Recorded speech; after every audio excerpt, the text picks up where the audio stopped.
Welcome to the Treasure Grove, a shifting labyrinth of trials, challenges, and rewards. Whether you're here to collect rare materials, level your party, or stock up on goddess fruit, one thing remains the same. The Treasure Grove can be both demanding and time-consuming. But what if you could unlock the secrets of the grove, getting the rewards you seek without wasting saplings and, more importantly, your time?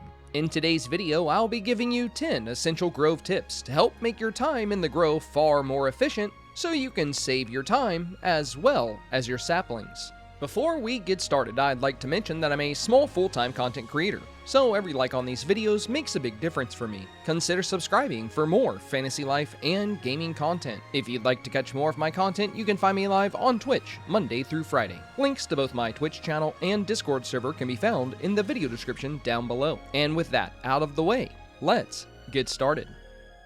Tip number 1. Know what to chase. From uncommon rooms to rare bosses, the Treasure Grove offers a wide variety of exclusive content you won't find elsewhere in Fantasy Life I. So our first tip will focus on which grove layouts you should consider exploring. We'll start with the 4 uncommon Treasure Grove rooms: the Aging Altar, the Strangeling Room, the Treasure Room, and the Monster House Room. Now, we'll be elaborating on these rooms and their respective functions a bit more in future tips. But for now, just keep in mind these rooms are important and you'll want to keep an eye out for them. Aside from these 4 uncommon rooms, the Grove's final room will always contain a dungeon boss, though not all bosses are created equally. More often than not, you'll likely see a common dungeon boss that also exists outside the Grove. But if you're lucky, you'll come across a dungeon boss that is exclusive to the Grove. Currently, the Grove's only exclusive monster boss is the Lord of Death. The only exclusive mining boss is the Heart of Darkness, and the only exclusive woodcutting boss is the Great Dragon Tree. Though, for whatever reason, the Grove boasts a surprisingly high number of exclusive fishing bosses, which include the High-Flying Fish, the Great Lucky Bream, the Beelzebub Tuna, Poseidon Swordfish, and the Godfish. Considering all these bosses only spawn in the Grove, you may want to think twice before skipping them and replanting your Grove. Keep in mind, many of the game's best craftables will require rare materials dropped by these bosses, though luckily some of these materials can also be purchased from the wandering merchants in Ginormosia, something we covered in my last Fantasy Life video. Tip number 2. How to refund Treasure Grove saplings. As mentioned in the last tip, replanting your grove gives you an opportunity to encounter beneficial rooms and unique bosses. Unfortunately, it's all RNG. You might get the grove you were looking for after replanting once or twice, or it could take over 50 saplings. Needless to say, this gacha-style system has proved a bit frustrating for many within the player base. But what if I told you there was a workaround? And if you're unhappy with your replanting results, you could get all of your saplings back. Now you're probably wondering how this could be possible. After all, the game autosaves every time you replant the grove, seemingly locking in all the bad luck you receive. Lucky for us, there is a workaround. For this, we'll be using the cross-save feature. Before replanting, simply enable the cross-save option on the game save menu and manually save your game. If you don't get the grove you were looking for after 5 or 10 replants, you can quit the game, return to the main menu, and select the option for cross-save inspection. This option will allow you to load your manual cross-save instead of the numerous autosaves that occurred while replanting your grove, saving you countless saplings and ensuring you eventually get the grove layout you want. Just keep in mind you will need to create and link an Epic Games account to use this feature. And no, you do not have to load the game on a different platform for this to work. Tip number 3. Finish the main story. To be honest, this is something I wish I had known before investing a lot of time into the grove. Once the main story is complete, shadow creatures found in the grove will start dropping some very helpful items. Most notably would be the mysterious slates, as these slates can be exchanged for a wide variety of late-game gear as well as unique furniture. Of course, this does not mean you have to complete the story before spending any time in the grove. Just be aware that time spent in the grove is much more rewarding following the completion of the main story. Tip number 4.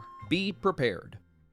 It goes without saying that the Grove can be a bit demanding, especially in the higher levels. Not only do you want to have suitable levels and gear, but your consumables are also important. This is especially true for the higher levels of the Grove from year 700 to year 1000. More often than not, time is your biggest enemy in the Grove, as your party will only have 1 hour to reach and defeat the Grove boss. Utilizing consumables that provide a boost to gathering or combat can help to make your runs far more efficient, and I highly recommend always having consumables to refill SP. Though with that said, there's actually an alternative to managing SP that does not require consumables, but we'll be covering that in our next tip. Tip number 5, get to know your companions.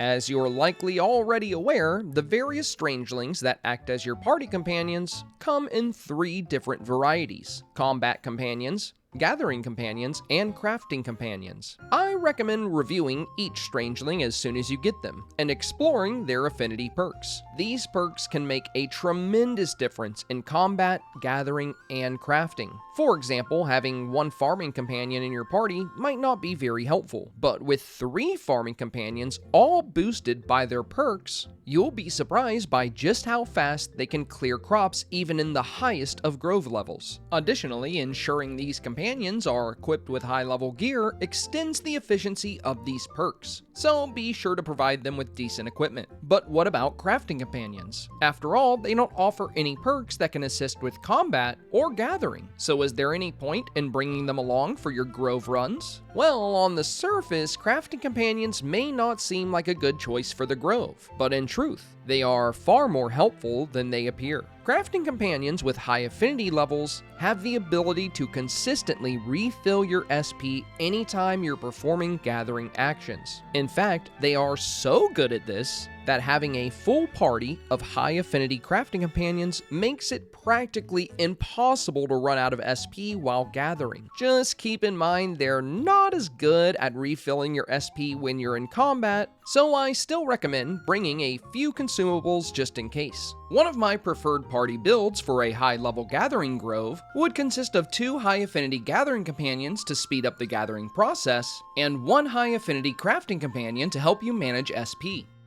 Tip number 6, a party for every floor.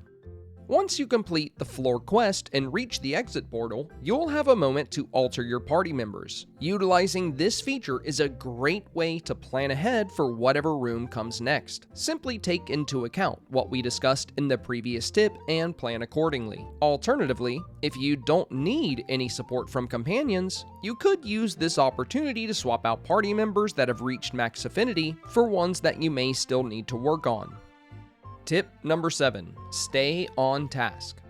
Now, this tip won't really matter if you're over-leveled for the current Grove run, but in Grove runs equal to or above your current level, it is essential if you want to complete the run. High-level Grove runs can be time-consuming, and failing to stay on task can potentially lead to running out of time. Because of this, it's best to stay focused on whatever the floor's current mission is. If the mission is to slay all monsters, I recommend avoiding farming, mining, and woodcutting unless you see something you really need. If you want extra materials, make sure you progress all the way to the boss room first, and then feel free to go back and visit rooms you may have missed along the way if you have an abundance of time remaining. Keep in mind, any room connected to the rooms you've already passed can be accessed from the exit portal. I also recommend familiarizing yourself with which mobs are passive and which mobs are aggressive. Many of the creatures in the game will not attack you, so if your objective is to farm or mine ore nodes, you can simply ignore these creatures, but the aggressive ones will interrupt you.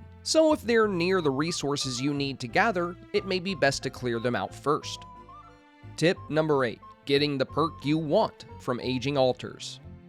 For this tip, we're going to be breaking down the aging altar room and how you can get the exact perk you've been looking for without having to bury your gear multiple times. Now, there are a couple of things that impact the quality of the perk you receive. First, burying resources along with your gear will increase the quality of the perk. Each resource you bury will add bonus points to the aging process. Keep in mind what resource you choose to bury is not really important. All that matters is reaching the 1000 point cap. So I recommend burying common resources you have in abundance rather than your rare or valuable resources. The other factor that determines perk quality would be the current age of your grove, with year 900 to year 1000 offering the best aging altar perks. Unfortunately, even with the 1000 point bonus and the 1000 year bonus, not all perks are created equally, and some perks can be a bit underwhelming.